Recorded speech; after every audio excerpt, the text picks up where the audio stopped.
Togolaises, Togolais, au seuil de la nouvelle année, je suis heureux de m'adresser à vous.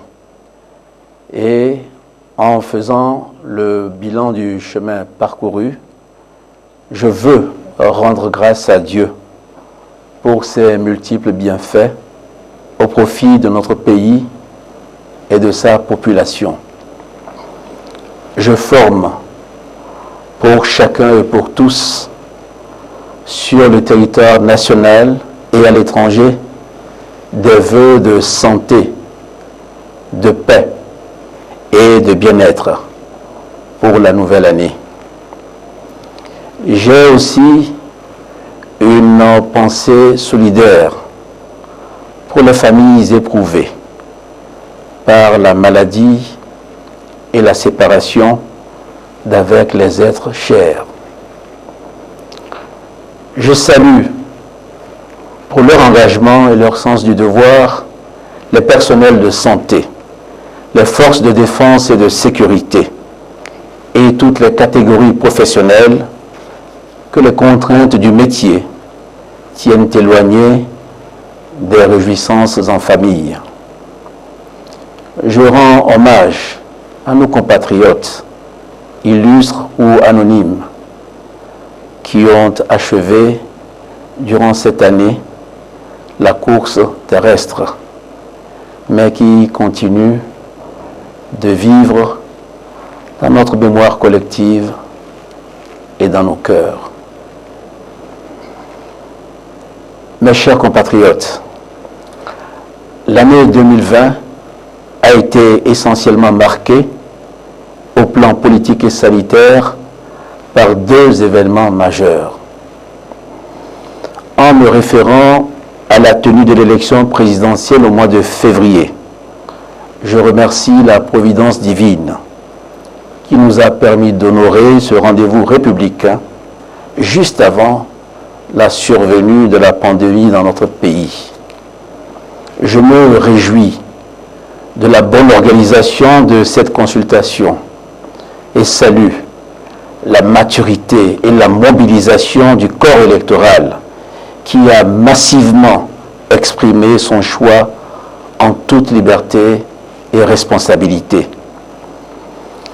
Cette occasion me permet de vous réitérer mes profonds remerciements pour la confiance renouvelée et redire solennellement que je mesure chaque jour avec humilité et détermination ma responsabilité dans la conduite de notre pays sur la voie qu'il s'est choisie, celle d'un Togo en paix, d'une nation moderne avec une croissance économique inclusive. À ce stade, je voudrais partager à nouveau avec vous ma conviction que l'œuvre de développement national est nécessairement commune. Et c'est ensemble que nous devons l'aborder, car elle est beaucoup plus importante que toutes nos divergences d'approche ou d'opinion. Cette affirmation s'impose aujourd'hui à nous, avec d'autant plus d'acuité que la pandémie actuelle accentue les besoins, ébranle les certitudes et menace les équilibres. Mes chers compatriotes, l'année 2020 a été éprouvante à bien des égards. Avec l'irruption de la maladie à Covid-19 et ses multiples conséquences au plan sanitaire, économique et social, mais cette épreuve nous aura permis de mesurer la pertinence des efforts consentis durant les années antérieures pour bâtir une économie résiliente et développer des mécanismes d'inclusion sociale. Mais elle nous aura également rappelé combien nous serions vulnérables si nous ne veillions constamment à préserver et consolider nos acquis. si nous avons pu faire face à la pandémie en limitant la propagation de la maladie et en atténuant les effets de la crise sur la vie économique et sociale, c'est grâce à l'engagement et au sens de responsabilité de tous. Le personnel de la santé, qui s'est retrouvé au-devant de ce front sans précédent, a fait montre d'un courage et d'une mobilisation exemplaire qu'il convient de souligner. Je voudrais donc l'exhorter pour les mois à venir à poursuivre avec le même engagement sa mission au chevet des patients pour préserver des vies, pour protéger les vies. Je salue également la mobilisation de la communauté internationale et exprime en votre nom notre reconnaissance à nos partenaires pour le soutien qu'ils nous ont apporté dans la mise en œuvre de notre plan de riposte contre la pandémie et ses conséquences socio-économiques. J'adresse également la gratitude de la nation à toutes les structures impliquées dans la riposte et à tous ceux qui, de près ou de loin, se sont mobilisés pour sensibiliser, pour aider et soutenir les populations partout sur l'étendue du territoire. Une lueur d'espoir pointe à l'horizon avec la découverte des vaccins.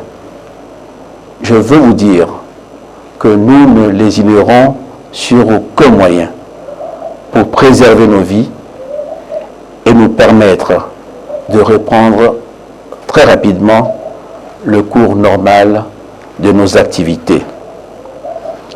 C'est pour cela que j'ai instruit le gouvernement pour que les dispositions soient prises afin que notre pays, qui a déjà adhéré à l'initiative COVAX, bénéficie dès que possible des premières doses de vaccins qui seront destinées prioritairement aux personnes présentant des facteurs de comorbidité et au personnel soignant.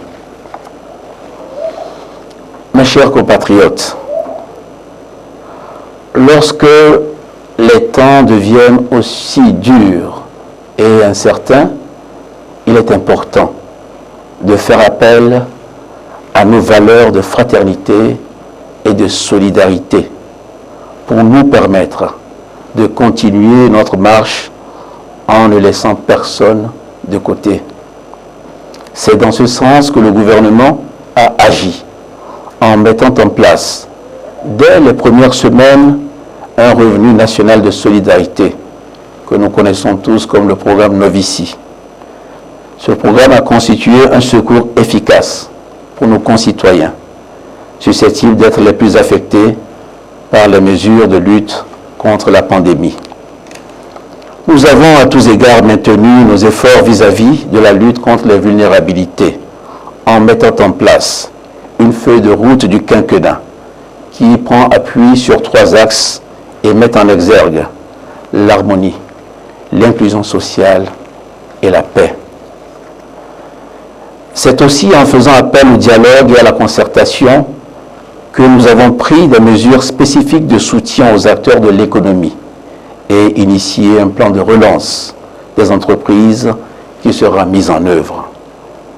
Lors de mon adresse de circonstance le 1er avril dernier, j'ai lancé un appel à une grande discipline collective pour nous permettre de remporter la bataille que la pandémie nous a imposée.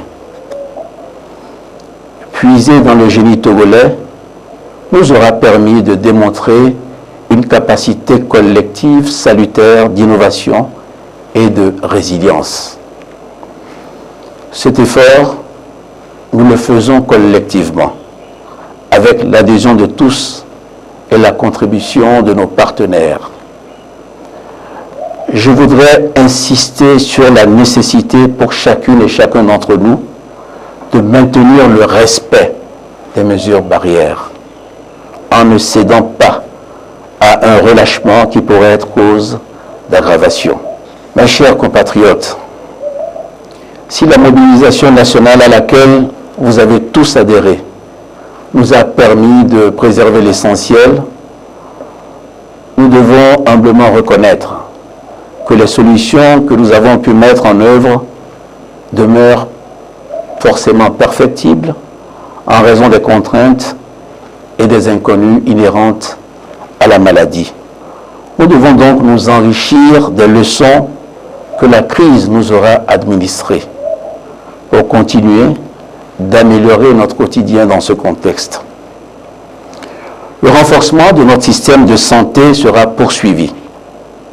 Davantage d'efforts seront consentis pour dispenser une formation de qualité au personnel médical et disposer d'un plateau technique performant. Tout en continuant de le renforcer, l'assurance maladie sera progressivement généralisée. Spécifiquement, nous démarrerons dans les prochaines semaines le programme de gratuité des soins pour les femmes enceintes. Dans le secteur de l'éducation, principal levier de réduction des inégalités, nous mobiliserons les ressources nécessaires pour former la relève et accroître pour la jeunesse les chances d'accéder à un emploi décent. La digitalisation s'est trouvée au cœur des solutions les plus efficientes mises en œuvre récemment. Elle devra être généralisée à tous les secteurs et nous ferons appel au numérique et à ses applications technologiques pour relever le défi de l'inclusion et de la protection sociale, en particulier avec le programme d'identification biométrique de tous les résidents et l'instauration d'un registre social unique. Elle sera également un des outils phares qui permettra de renforcer les efforts déjà entrepris en vue d'améliorer la gouvernance économique et prévenir les actes de corruption. Les résultats encourageants obtenus cette année par les régies financières, malgré la pandémie sanitaire, en sont une preuve. Ces évolutions resteront fondées sur le socle de la solidarité à laquelle nous continuerons de donner corps afin que la communauté nationale se tienne toujours prête à soutenir les plus vulnérables parmi nous. Mes chers compatriotes, la préservation de la paix et de la sécurité apparaît plus que jamais décisive au regard des menaces qui émergent çà et là, et particulièrement dans notre sous-région. Je salue l'engagement des forces de défense et de sécurité et les encourage à maintenir ce dévouement professionnel dans la fidélité à leur déontologie et le respect des citoyens. La récente loi de programmation militaire confère aux forces de défense et de sécurité les outils idoines pour l'exercice de leur mission de protection et de défense dans la cohésion avec l'ensemble des forces vives de la nation. Au plan économique, nous allons poursuivre la transformation structurelle de notre économie et confirmer notre capacité à générer une croissance durable et inclusive, à même de s'intégrer aux grands ensembles. Notre pays devra consolider ses succès passés, notamment en matière d'assainissement des finances publiques, tout en continuant d'accroître les investissements et de renforcer les capacités de transformation de nos produits. Mes chers compatriotes, l'année qui s'achève a marqué le 60e anniversaire de notre accession à l'indépendance. Je voudrais, au regard de ce repère important, nous exhorter à inscrire la cohésion nationale au rang de nos priorités pour l'avenir. Retrouvons-nous autour de l'essentiel.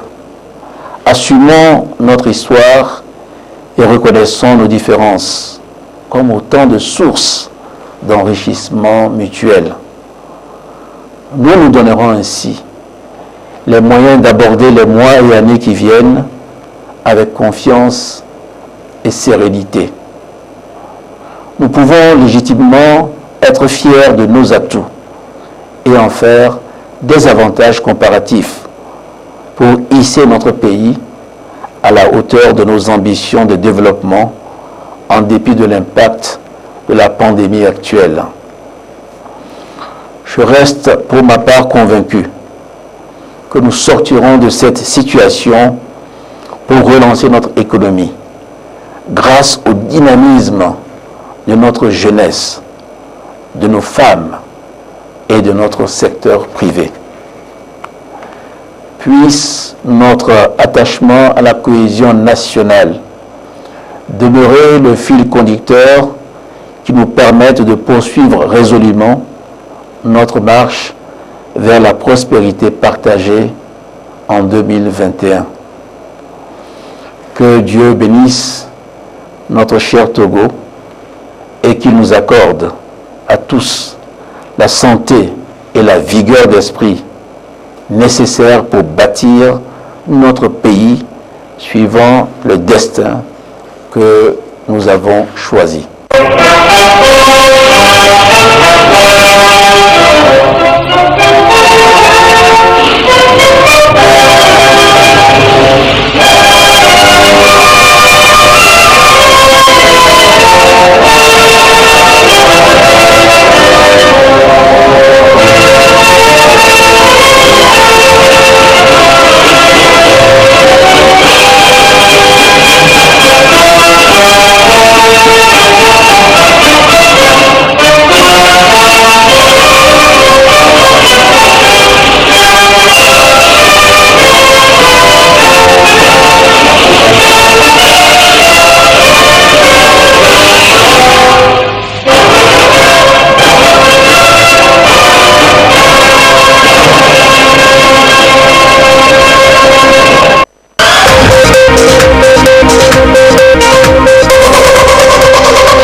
C'était là le message de vœux du nouvel an du président de la République Faure Gnassingbé à la nation. Le chef de l'État a d'abord rendu grâce à Dieu pour ses bienfaits au profit du peuple togolais.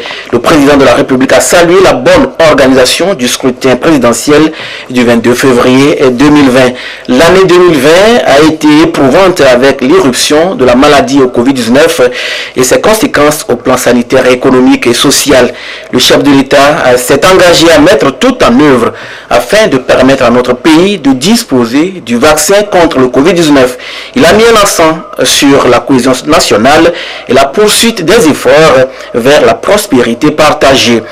Le président de la République a souhaité santé et vigueur d'esprit nécessaires à tous pour bâtir un Togo fort, uni et prospère.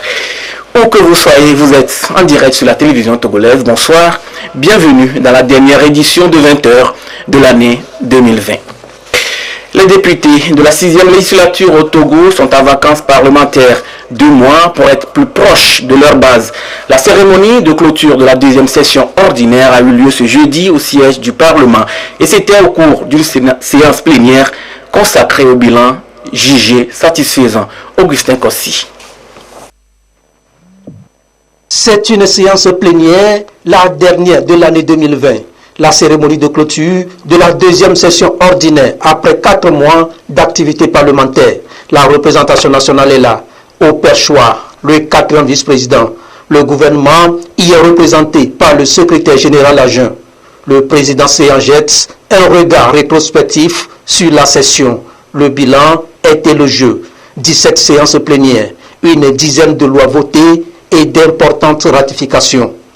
De l'ouverture de la session et pour apporter la contribution de l'Assemblée nationale dans l'éradication de la menace sanitaire sur l'ensemble du territoire national, nous avons accordé à l'exécutif les moyens de poursuivre efficacement la lutte contre l'épidémie à la Covid-19 à travers le projet de loi portant prorogation du délai d'habilitation du gouvernement à prendre par ordonnance des mesures relevant du domaine de la loi et le projet de loi autorisant la prorogation de l'état d'urgence sanitaire au Togo, le projet de loi portant nouveau code du travail. Nous avons eu aussi l'occasion de dialoguer et d'échanger avec le gouvernement sur les priorités qu'il s'est assignées.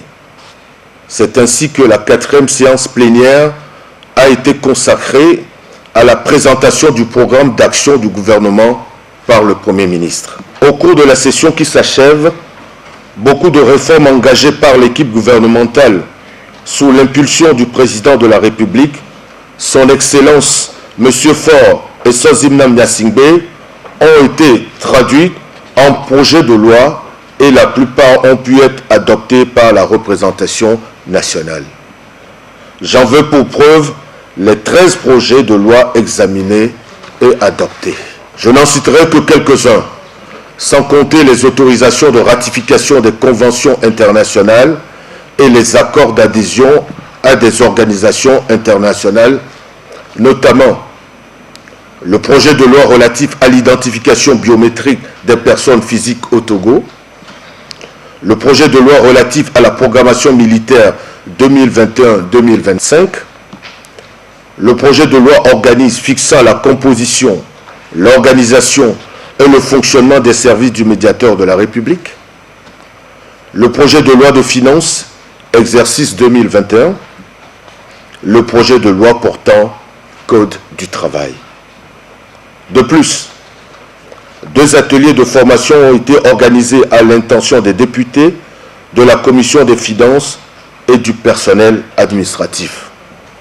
Je renouvelle ici toute ma gratitude aux partenaires qui appuient l'Assemblée nationale pour son développement stratégique. Enfin, sur notre registre, nous avons rendu par 2 séances spéciales des hommages funèbres officiels à Feu Ouattara Nachaba, ancien président de l'Assemblée nationale, et à Feu André Johnson, 3e vice-président de l'Assemblée nationale. Je salue une fois de plus la mémoire des illustres disparus. La 2e session ordinaire de l'année 2020 s'achève conformément à l'article 55 de la Constitution togolaise. Des signes d'amitié et d'encouragement, expression de travail parlementaire bien accompli. Début donc des vacances parlementaires. L'Afrique de l'Ouest résolument engagée à renforcer la résilience des communautés touchées par l'érosion côtière. Le démarrage des travaux du projet d'investissement de résilience des zones côtières en Afrique de l'Ouest est prévu pour fin semestre 2021. Mais quelques actions urgentes sont prévues.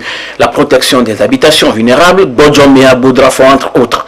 Le ministre en charge de l'environnement et son collègue de l'économie maritime étaient sur le terrain pour évaluer l'état d'avancement des travaux. Christine Petit-Kialoudé. Le littoral togolais menacé par l'érosion côtière. Agbavi est l'une des localités touchées. Des dizaines de maisons et d'infrastructures ont disparu déjà sous l'effet de l'avancée de la mer. Les ministres sont venus nous apporter l'assistance et chercher des voies et moyens pour trouver une solution durable.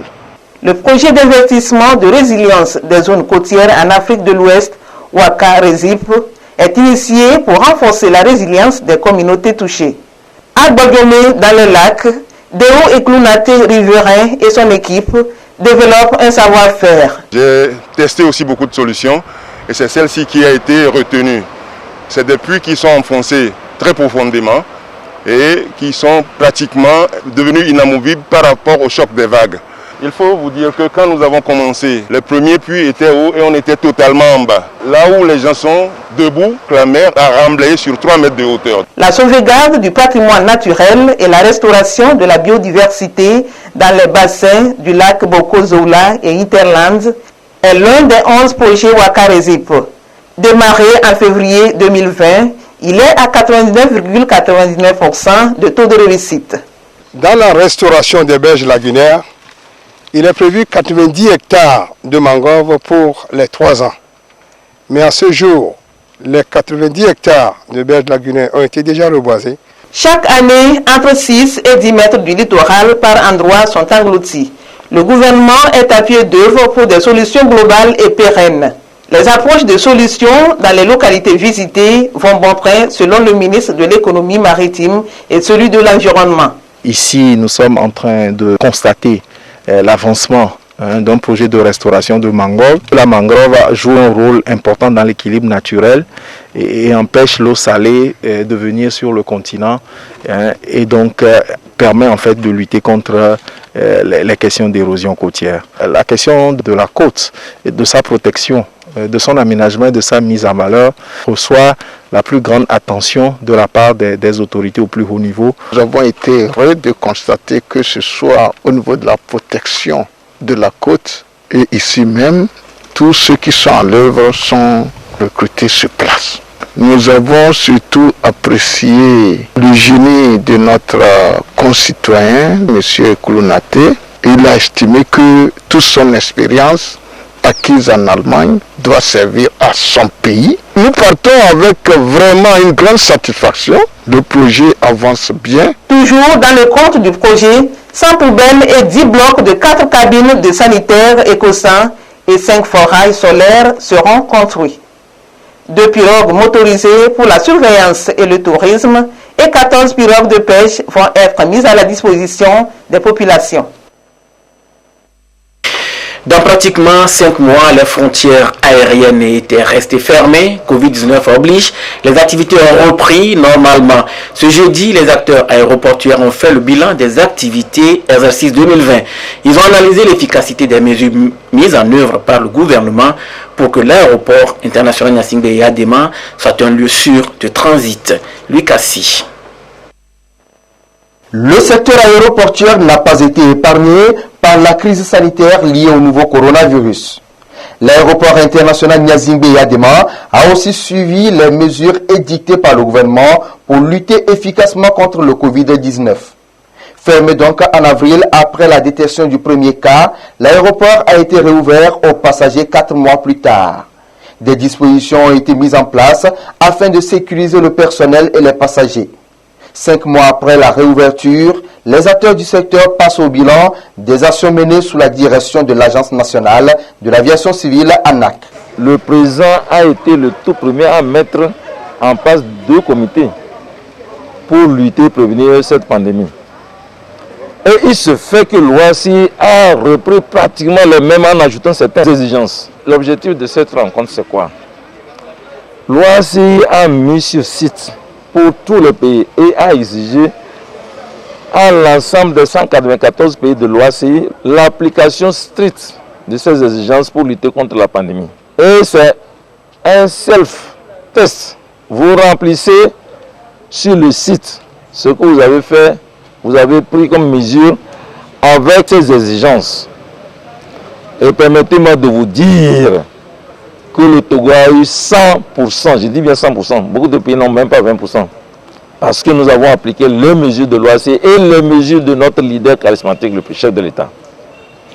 Alors, ils ont fait une dernière recommandation qu'avant la fin de l'année, au plus tard le 31, qu'on fasse le point de toutes les mesures qui ont été prises depuis l'apparition de cette pandémie et de faire l'état des lieux. Et moi, j'ai ajouté à cette réunion les mesures proactives pour que 2021 soit meilleur à 2020 en renforçant encore un peu plus les mesures déjà mises. 40 000 passagers sont arrivés depuis l'ouverture. Parmi ces 40 000, il y a eu 128 qui ont été détectés. Ils sont venus avec un test négatif, mais on les a trouvés ici positifs. Ça représente 0,06%. Je ne me suis pas arrêté là-bas. J'ai voulu savoir qu'est-ce qu'ils sont devenus ces gens qui étaient contaminés. C'est là que je suis très heureux de vous annoncer qu'ils sont tous guéris. Du lavage des mains à la désinfection systématique des passagers, en passant par la présentation du test PCR obligatoire, tout est mis en branle pour faire de l'aéroport international Gnassingbé Adéma un lieu sûr de transit. ce jour, 31 décembre 2020, la situation de la pandémie au nouveau coronavirus au Togo se présente comme suit. Le nombre de cas confirmés est de 3633, 22 nouveaux cas depuis hier. Le nombre de personnes guéries est de 3393, 9 nouveaux guéris depuis hier. Le nombre de cas actifs est de 172 et le nombre de décès est malheureusement de 68. Communiqué du ministre en charge de la Santé, le professeur Moustapha Miji Iawa. Les réseaux de criminalité de plus en plus démasqués par les forces de l'ordre. Le 22 décembre dernier, à Zanguera, la police nationale a démantelé un réseau de voleurs de motos. Les présumés malfrats ont été présentés à la presse ce jeudi. Medina Bacha Salamichi.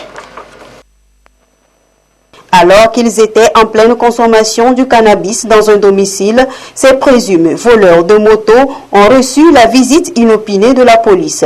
La perquisition du domicile a permis de récupérer des rétroviseurs de motos, des coupes-coupes et autres objets. C'est un réseau œuvrant dans les cantons de Zanguera et Sabado. Les enquêtes ont révélé que ces 4 individus ont à leur actif plusieurs vols de motos. Leur mode opératoire consiste dans un premier temps à repérer les victimes et leur domicile. Et dans un second temps, à s'y introduire nuitamment aux fins de soustraction de l'engin pré-repéré. Une fois la moto volée, elle est dépouillée de sa plaque d'immatriculation, rétroviseur et autres accessoires et vendue au Ghana. Interrogés, ils ont reconnu les faits. Grâce à leurs aveux et à la coopération avec la police ghanéenne, une moto de marque Haoudou Dam, volée dans la nuit du 6 au 7 décembre 2020, est déjà amenée au Ghana, a été retrouvée et ramenée. Une seconde moto de marque Haoudou Escort, volée le vendredi 18 décembre dernier, a elle été vendue au Ghana à 200 000 francs CFA. La police nationale appelle une fois encore la population à plus de vigilance et de collaboration en dénonçant des individus suspects et auteurs des actes criminels. Utilisation du clonage dans la maintenance informatique, cas de l'entreprise Eric Soft.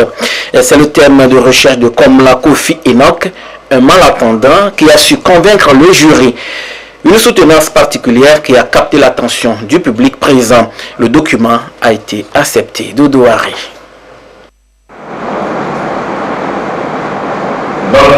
Il est 9h.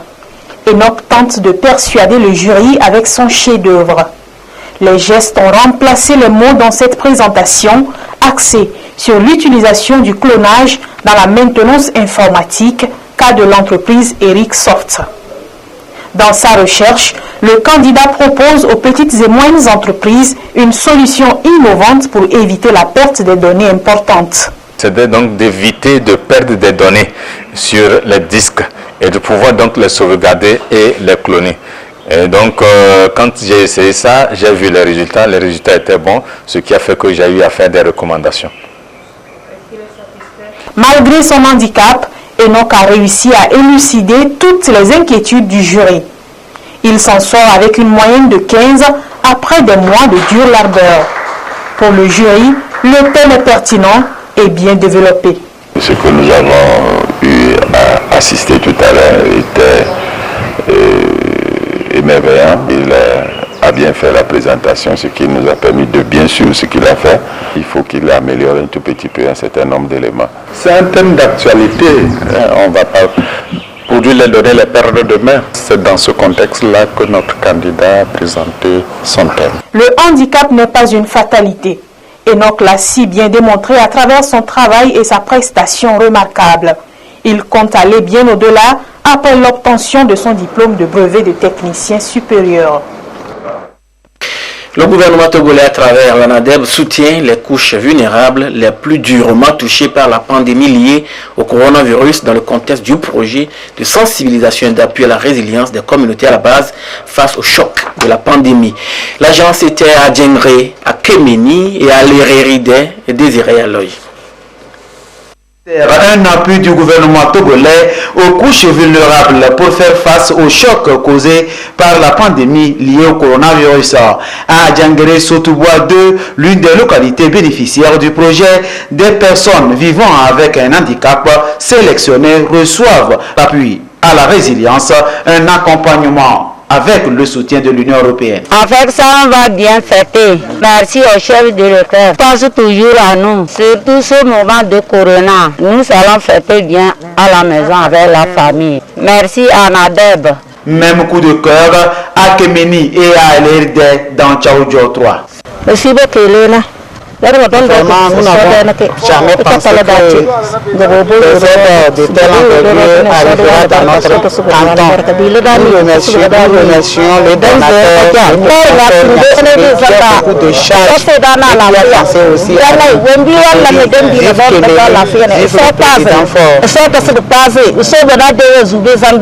on remercie les donateurs, que Dieu les aide à remonter là-bas et on reconnaît que la maladie là va passer d'un jour à l'autre.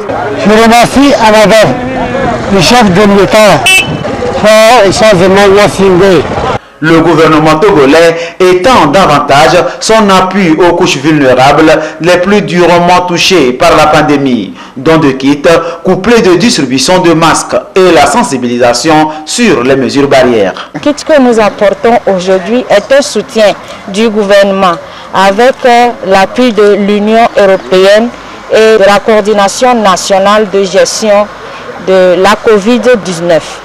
Alors, nous voulons saisir ces occasions pour dire merci aux efforts inlassables du gouvernement en matière de lutte contre la pandémie et qui vise également à renforcer la résilience des communautés à la base. Avec ces actions, on apporte la joie dans les foyers lors des fêtes de fin d'année. Anadeb conduit le projet qui va toucher 160 quartiers des communes de Tchaoudjo 3, Tchamba 1, Sotobois 2, Mo 2 et Assolu 1. 50 000 personnes, soit 1000 par commune, seront touchées par la sensibilisation sur les gestes barrières, contribuant efficacement à la lutte contre Covid-19. Ce soir, dès 22h, l'orchestre principal des forces armées togolaises assurera l'ambiance festive en direct sur la télévision togolaise. Et ce sera dans l'émission Caliente. Covid oblige, ce grand spectacle annuel est donc délogé. Et les forces de l'ordre qui veillent sur nous et qui se chargent de notre sécurité vont également nous accompagner pour rentrer dans l'année nouvelle. Un avant-goût de la soirée.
Et donc Caliente sera délocalisé dans les locaux de la télévision togolaise.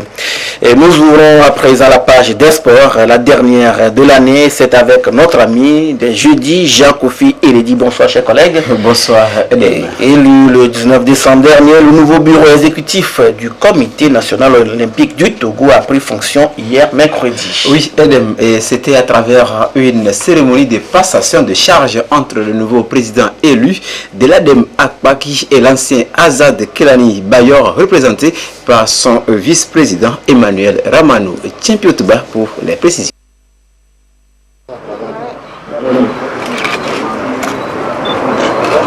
Par cette passation de charge, le nouveau président de l'ADEM Akpaki prend officiellement les rênes du Comité national olympique du Togo. Il a été élu le 19 décembre dernier à l'issue de la 15e Assemblée générale ordinaire et élective. De l'ADEM Akpaki, avec une équipe de 13 membres, va diriger le CNO Togo durant 4 ans. Il devra conduire à bon port l'Olympisme togolais tâche que l'homme est prêt à assumer avec dextérité. Les défis sont devant nous et je voudrais inviter tout un chacun à nous mettre ensemble. Les nouveaux membres élus sont comme l'équipage d'un bateau qui part en mission en haute mer pour le bien du mouvement olympique et sportif national. Nous partageons et vivons la même passion pour le sport. Travaillons donc avec toute notre énergie et main dans la main pour hisser très haut le flambeau de notre sport. Le nouveau bureau exécutif doit renforcer davantage les liens entre acteurs sportifs pour bien réussir sa mission selon les recommandations du ministre en charge des sports représenté à cette cérémonie.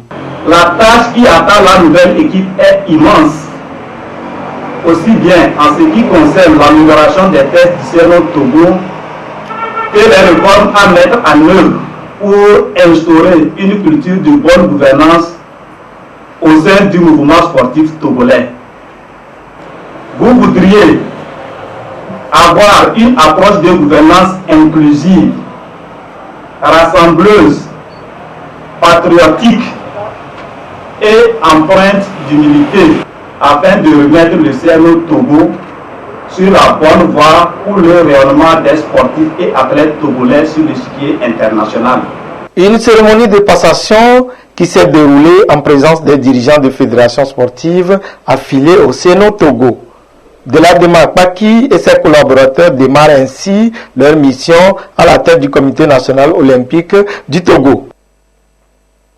Interrompues depuis le 21 mars dernier pour cause du coronavirus, les activités sportives reprennent de manière progressive dans notre pays. Oui, des bonnes nouvelles donc, il faut le souligner. Quelques fédérations sont autorisées déjà à reprendre les compétitions. Au rang de celle-ci figure la Fédération togolaise d'escrime. Cette dernière est en chantier pour préparer les athlètes dans l'optique des échéances nationales et internationales à venir. Le constat a été fait par Aflim Johnson. Suivons son reportage. Masque de protection solidement fixé au nez et à la bouche, lavage systématique des mains, le rituel est de rigueur avant tout accès à la salle d'entraînement. Dans cet ancien réfectoire du lycée de Tocoin, les températures sont prises, la distanciation respectée. Puis, place au vif du sujet. Crise sanitaire du coronavirus oblige, les choses se passent ainsi depuis que les escrimeurs togolais ont effectué leur entrée sportive. Ça fait 2 semaines pratiquement que nous avons repris nos activités, en commençant d'abord par l'équipe nationale senior et l'académie. Ça a été un ouf de soulagement parce que nous avons des échéances qui nous attendent en 2021, notamment les championnats d'Afrique cadet junior en février 2021, le Grand Prix d'Anaheim aux États-Unis en mars 2021 et la grande compétition qualificative pour les Jeux Olympiques de Tokyo 2020, notamment les championnats d'Afrique senior en avril 2021 au Caire en Égypte. 9 mois de trêve forcée, le physique des athlètes en a pris un coup.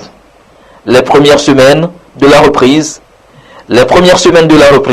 sont donc consacrées à la remise en forme. Nous avons recommencé par les fondamentaux. Et la préparation physique générale, il s'agissait seulement de faire des activités physiques, quelques échauffements, quelques assouplissements pour permettre aux athlètes, aux escrimeurs qui n'ont pu tirer il y a longtemps, d'avoir des muscles prêts pour un effort physique. La deuxième phase, nous allons maintenant prendre les armes où nous allons faire maintenant des leçons techniques. La troisième étape, ce serait de les préparer tactiquement pour aller à compétition. Au fil des séances, les athlètes constatent du positif et comptent s'y mettre davantage à fond.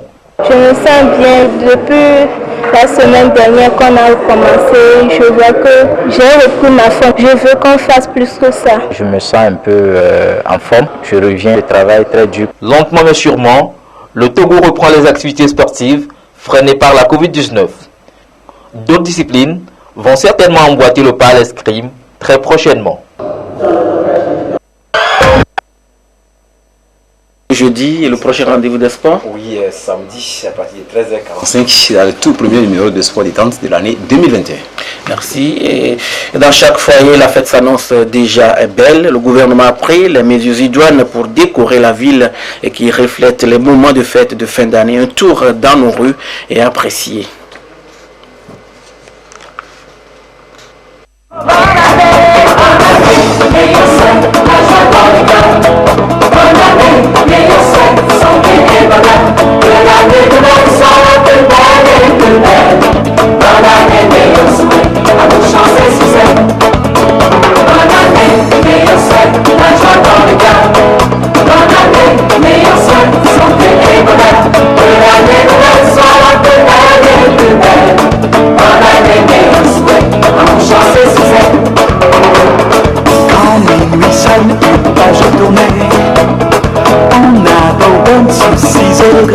L'année est morte, vive la nouvelle année. La nuit de la Saint-Sylvestre, on s'amuse, on oublie tout. La nuit de la Saint-Sylvestre, on s'amuse, on fait les fous. Bonne année, meilleur souhait, la joie dans les cœurs. Bonne année, meilleur souhait, santé et bonheur. Que l'année nouvelle soit la plus belle et plus belle. Bonne année, meilleur souhait, à mon chance et succès. Bonne année, meilleur souhait.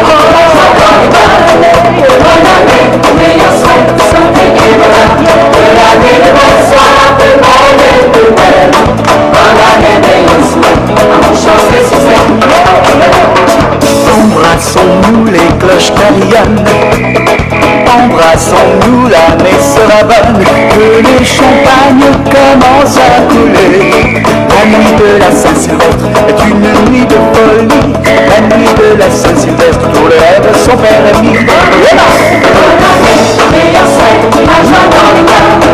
Bonne année, meilleur souhait, santé et bonheur. Bonne année. Dans moins de 4 heures de temps, nous serons dans une nouvelle année. 2020 va terminer sa funeste course à minuit. Aujourd'hui, c'est la Saint-Sylvestre.